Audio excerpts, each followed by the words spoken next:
Retrouvons le bon goût de la fraise en plantant nos propres fraisiers. Pour planter les fraises, qu'est-ce qu'on va faire? Qu'est-ce qu'on va utiliser? Déjà, il faut des fraisiers. Là, vous remarquez, c'est des fraisiers en pot bien enracinés.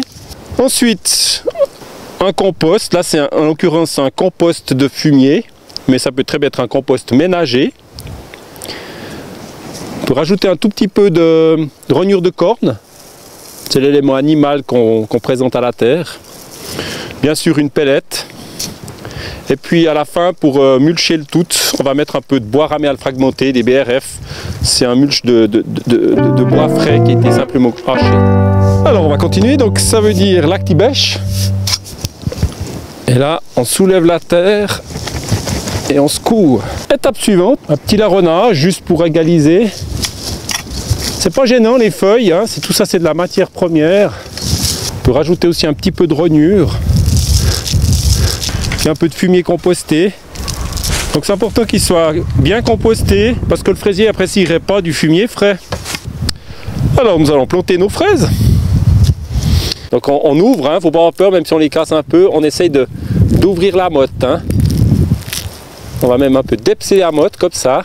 De telle manière, vous voyez, on libère un peu ces racines qui commencent à faire un chignon. Voilà, ça c'est la plante telle qu'on va la planter. Là ça va, ça se libère assez vite, on voit la racine descend. Si elle vient trop longue, on peut la couper au sécateur. Alors là, vu qu'on a mis un mulch, hein, un compost, on va un petit peu dégager l'endroit où on va poser nos fraises.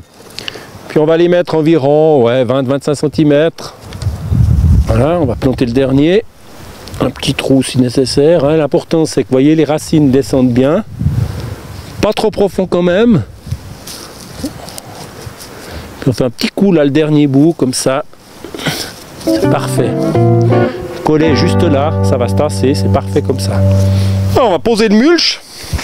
Voilà, c'est donc des fragments de bois écrasés et coupés. Et puis, on va surfacer simplement autour des plantes. Faut pas exagérer dans le sens qu'il y a besoin d'azote hein, pour les dégrader. Faut pas que l'azote aille dans les bois qu'on met dessus et pas dans le fraisier.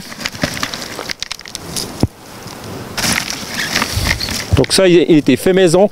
Je vous déconseille de prendre carrément les bois hachés des communes, qui sont en général des troncs, des gros troncs.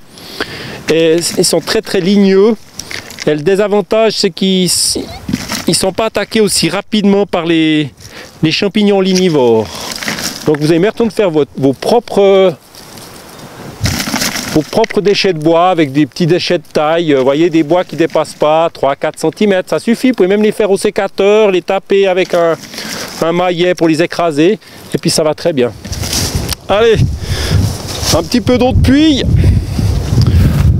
Alors, un petit peu d'eau pour chaque plante. Avec l'arrosoir. En attendant la belle couleur rouge des fraises.